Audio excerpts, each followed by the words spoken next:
नियोजित शिक्षकों ने दिखाई अपनी ताकत। के पाठक आ गए बैकफुट पर। पेपर लीक मामले में किसी ने भी नहीं लिया संज्ञान और आते आते नए शिक्षा मंत्री को मिल गई बड़ी चुनौती। नमस्कार और आदाब आप तमाम दर्शक बंधुओं को। मैं हूं एसके चौधरी। साथियों, आप सभी के बीच एक बार फिर से मैं हाजिर हूं। बिहार के शिक्षा जगत में एक बहुत बड़ा बदलाव देखने को मिला है और वो है माननीय अपर मुख्य सचिव के पाठक महोदय का बैकफुट पर आना। साथ ही साथ दोस्तों, नए शिक्षा मंत्री को आते आते ही बहुत बड़ी चुनौती का सामना करना पड़ गया है। इससे पहले कि इन तमाम बिंदुओं पर हम विस्तार पूर्वक चर्चा करें, आप तमाम दर्शक बंधुओं से आग्रह होगा कि जिन्होंने अभी तक हमारे इस चैनल सुसत्य वचन को सब्सक्राइब नहीं किए हैं वो कृपया सब्सक्राइब कर लेंगे। साथियों, बिहार के तमाम नियोजित शिक्षकों ने अपनी ताकत के बदौलत बिहार के अपर मुख्य सचिव के पाठक महोदय को बैकफुट पर लाकर रख दिया है। इसका खुलासा उस वक्त हुआ जब एक कार्यक्रम के दौरान आज ही की तिथि में के पाठक महोदय ने भीड़ सभा में यह वक्तव्य दिया, तमाम नियोजित शिक्षक जिनके लिए सक्षमता परीक्षा का आयोजन किया गया है उसमें सभी की अनिवार्यता नहीं है। शिक्षक चाहे तो सक्षमता परीक्षा में बैठ सकते हैं और नहीं चाहे तो नहीं बैठ सकते हैं। नहीं बैठने वाले अपने नियोजन इकाई में बने रहेंगे और बैठने वाले को राजकर्मी का दर्जा मिलेगा, साथ ही साथ वे विशिष्ट शिक्षक बनेंगे। इतना ही नहीं साथियों, के पाठक महोदय ने सभा में ये बात कही कि मैं बार बार ये कहते आ रहा था कि जो चाहे वही सक्षमता परीक्षा में बैठ सकते हैं। ये आप सभी को भी मालूम है। ऐसे ही अंदाज में वो कहते आ रहे थे, लेकिन साथियों हकीकत आप सभी को भी पता है। सिर्फ एक ही व्यक्ति को यह हकीकत पता नहीं है और वो है अपर मुख्य सचिव के पाठक महोदय, जिन्होंने कमेटी का यह रिपोर्ट दिया था जो भी शिक्षक सक्षमता परीक्षा में असफल होंगे या फिर निर्धारित अवसर तक सक्षमता परीक्षा में शामिल नहीं होंगे उन्हें अपने सेवा से बाहर कर दिया जाएगा। ये रिपोर्ट माननीय के पाठक महोदय ने ही दी थी, लेकिन आज सभा में उनके द्वारा कहा गया कि मैं पहले से कहते आ रहा था। साथियों, इसी को कहा जाता है बैकफुट पर आना। कैसे उनके सुरों को बदल के रख दिया तमाम नियोजित शिक्षकों ने, ये तो आप सभी भी जानते हैं, क्योंकि उनकी फजीहत अगर कोर्ट के अंदर नहीं हुई होती तो आज इनके सुर नहीं बदलते। साथियों, एक बड़ी बात और उन्होंने कही कि हम सभी कोटियों के शिक्षकों को ऐच्छिक स्थानांतरण देंगे और ये बातें उनके द्वारा विद्यालय अध्यापकों को बहलाने फुसलाने के क्रम में कही जा रही थी। उनका इशारा यही था, विद्यालय अध्यापकों के लिए ही इशारा था कि हम सभी कोटि के शिक्षकों को ऐच्छिक स्थानांतरण देंगे, लेकिन अगले शैक्षणिक सत्र से देंगे। बीच में सक्षमता परीक्षा का आयोजन हो गया, इस कारण ये लटक गया। अगले शैक्षणिक सत्र से हम ऐच्छिक स्थानांतरण का लाभ देंगे। साथियों, ये बातें के पाठक के सुर नहीं बोल रहे थे, ये सुर थे पटना उच्च न्यायालय के, क्योंकि अब भली भांति के पाठक महोदय को ये समझ में आ चुका है कि नियोजित शिक्षकों को ऐच्छिक स्थानांतरण का हर हाल में सुविधा मिलेगी, इसे कोई नहीं रोक सकता। साथ ही साथ कोर्ट के अंदर दागे गए प्रश्नों के जवाब में बिहार सरकार की ओर से ये कहा गया था कि जो भी नहीं बैठेंगे सक्षमता परीक्षा में या फिर असफल होंगे, ये मर्जी पर निर्भर करता है शिक्षकों के, वे सभी सेवा से बाहर नहीं होंगे, सेवा में बने रहेंगे।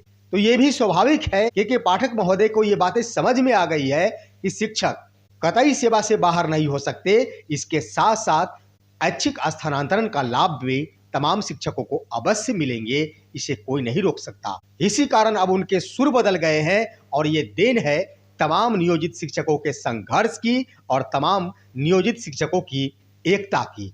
अभी तो सिर्फ ब सिर्फ आंकड़े से उनके सुर बदले हैं, लेकिन साथियों जजमेंट आने के बाद पूरी तरह जमीन पर आ जाएंगे बिहार के अपर मुख्य सचिव के पाठक। आज तक उन्हें जो कोई भी नहीं सिखाया होगा, ये तो निश्चित है कि नियोजित शिक्षकों ने उन्हें सिखा कर रख दिया है और आने वाले दिनों में भी उन्हें सिखाया जरूर जाएगा। साथियों, उधर बीपीएससी टीआरई 3 के अंतर्गत बहुत बड़ा मामला पेपर लीक का मामला उजागर हुआ, परंतु इस पर किसी के द्वारा भी संज्ञान नहीं लिया गया है। ये बहुत बड़ी हैरत की बात है कि इतनी बड़ी जालसाजी और इतना बड़ा भ्रष्टाचार, इतना बड़ा गैंगस्टर, इतना बड़ा सॉल्वर गैंग का खुलासा होने के बाद भी ना तो सरकार की ओर से इस पर संज्ञान लिया गया और ना ही विभाग की ओर से इस पर संज्ञान लिया गया।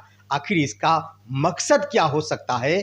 सीधे शब्दों में विभाग द्वारा और आयोग द्वारा ये बातें कह दी गई है कि जब तक पुख्ता सबूत नहीं मिल जाते तब तक कोई संज्ञान नहीं लिया जाएगा। साथियों, अब कौन से पुख्ता सबूत चाहिए शिक्षा विभाग और बिहार लोक सेवा आयोग को? जिन अभ्यर्थियों को 8:30 में परीक्षा हॉल में प्रवेश करने थे, वे अभ्यर्थी एक होटल में प्रश्न पत्र रट रहे थे। इतना ही नहीं साथियों, सूचना देने वालों ने ऑफिशियल मोबाइल पर लीक हुए प्रश्न पत्रों को भी भेज दिया।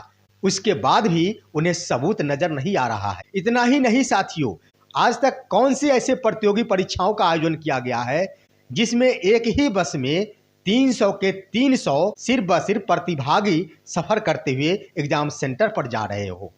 आखिर इससे बड़ा सबूत क्या चाहिए विभाग और सरकार को? ये तो हैरत की बात है। एक ही बस में सभी के सभी प्रतिभागी ही जा रहे थे। ये सुनियोजित तरीका नहीं था तो और क्या था साथियों? ये तो सोचने वाली बात है। लेकिन इन तमाम बिंदुओं के आधार पर हम आप सभी को बता दें साथियों, ये बहुत बड़ी बात हम बताने जा रहे हैं। जिस तारीख को बीपीएससी टीआरई 3 के पेपर लीक हुए, सबसे हैरत की बात यह है कि उस तिथि को बिहार लोक सेवा आयोग के कोई अध्यक्ष ही नहीं थे। साथियों, 15 मार्च 2024 की यह घटना है जिस दिन पेपर लीक होता है और 15 मार्च 2024 के शाम को बीपीएससी का नया चेयरमैन नियुक्त किया जाता है। स्वाभाविक है, नए चेयरमैन पर इसका कोई भी आंच नहीं आया और बीपीएससी इसकी जिम्मेदारी कदापि नहीं ले सकता। आखिर इसके पीछे का क्या राज हो सकता है, वे तो आप तमाम विद्वान शिक्षक बंधु खुद जानते होंगे और समझ गए होंगे कि आखिर क्या वजह थी कि जिस तिथि को पेपर लीक हुए उस तिथि को चेयरमैन नहीं थी। इतना ही नहीं साथियों, अगले दिन की भी बात थी कि 16 मार्च को भी परीक्षा का आयोजन था। इस तिथि को तो चेयरमैन महोदय को प्रभार ही लेना था। स्वाभाविक है, दोनों दिन से मुक्त हो गए बीपीएससी के नए चेयरमैन महोदय। उनके ऊपर बीपीएससी टीआरई 3 के दोनों दिन की परीक्षाओं की कोई जिम्मेदारी नहीं रह गई है। बड़ी सूझबूझ के साथ ये काम लिया गया। आखिर इसमें किसकी संलिप्तता हो सकती है, ये आप कमेंट में अवश्य बताएंगे साथियों। लेकिन एक बात तो जरूर है कि आते आते बिहार के नए शिक्षा मंत्री श्री सुनील कुमार के ऊपर बहुत बड़ी चुनौती बढ़ गई है। साथियों, आपको बता दें कि श्री सुनील कुमार जो कि पूर्व आईपीएस ऑफिसर रह चुके हैं, 1987 बैच के आईपीएस ऑफिसर थे। वर्ष 2020 में वे सेवानिवृत्त हो गए और उसी समय उन्होंने चुनाव भी लड़ा और वे जीत भी गए। अब वर्तमान में उन्हें शिक्षा मंत्री बनाया गया है। इसका उद्देश्य क्या है तो साथियों स्पष्ट समझ ले कि बिहार सरकार की ओर से अपर मुख्य सचिव के पाठक को कड़ा जवाब देने के लिए आईपीएस ऑफिसर को शिक्षा मंत्री बना दिया गया है। आप सभी अवगत है, पूर्व के सरकार के शिक्षा मंत्री प्रोफेसर चंद्रशेखर को भी के पाठक महोदय ने चलने नहीं दिया था। उसके बाद श्री विजय कुमार चौधरी को भी के पाठक ने चलने नहीं दिया था। यहाँ तक कि के पाठक महोदय ने बिहार के मुख्यमंत्री को भी चलने नहीं दिया। और वर्तमान में आप सभी के सामने तो ये भी बड़ी बात है कि वे राज्यपाल महोदय को भी चलने नहीं देते। लेकिन इतना कुछ होने के बाद भी साथियों, आखिर नियोजित शिक्षक जैसे चाहते हैं वैसे ही चलाते हैं। ये बहुत बड़ी बात है। जरा सोच कर देखेंगे आप सभी कि नियोजित शिक्षक के पाठक द्वारा बांधे गए हर सीमा रेखा को पार कर अपने सारे क्रियाकलाप करते हैं। अगर उनके सीमा रेखा के अंदर रहते तो आज नियोजित शिक्षकों की वो दुर्दशा होती जो शिक्षा मंत्री और बिहार के मुख्यमंत्री की हो रही है। साथियों, इतना तो जरूर है कि नए शिक्षा मंत्री अवश्य कड़ा जवाब देंगे के पाठक महोदय को, क्योंकि नियम और तर्क से बिल्कुल भरे हैं नए शिक्षा मंत्री श्री सुनील कुमार। और वीडियो के अंत में हम यही कहेंगे, ऐसे पेपर लीक मामले पर संज्ञान लेते हुए अविलंब बीपीएससी टीआरई 3 की परीक्षाओं को निरस्त कर देनी चाहिए बिहार सरकार और शिक्षा विभाग को। साथ ही साथ अपर मुख्य सचिव के पाठक महोदय को वक्त रहते नियोजित शिक्षकों को प्रताड़ित करने की भावना छोड़ देनी चाहिए। साथियों, आप सभी हमारे इस वीडियो को लाइक करेंगे और हमने जो कहा है बिहार का ऐतिहासिक पेपर लीक मामला इस पर आप सभी का क्या कहना है वो कमेंट बॉक्स में अवश्य बताएंगे। तमाम दोस्तों के पास हमारे इस वीडियो को शेयर कर देंगे। हम फिर मिलेंगे आपसे अगले वीडियो में। तब तक के लिए कहते हैं जय हिंद, जय भारत दोस्तों।